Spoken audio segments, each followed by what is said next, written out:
Okay, point number 3, tip number 3. Okay. The market of the moment.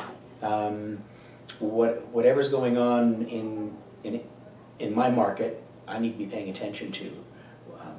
In 2007, the wheels sort of fell off the economy and the real estate market around the country.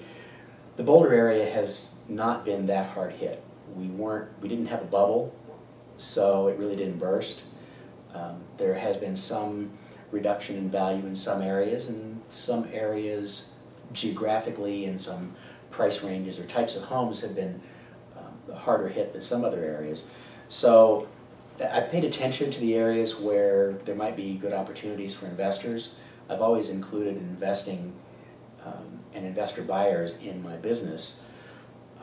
It's kind of a nice balance for me.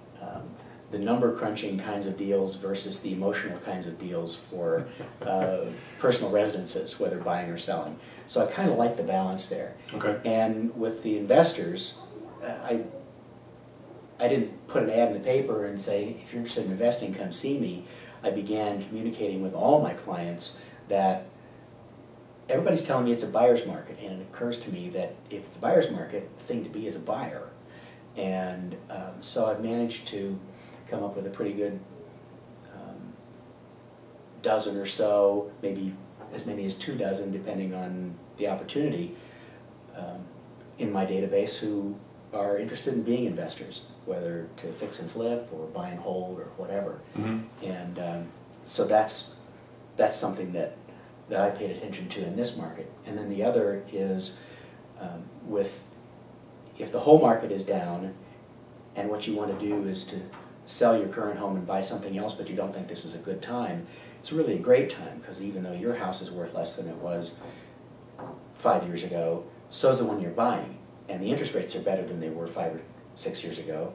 So it's really a fabulous time to do sale and a purchase.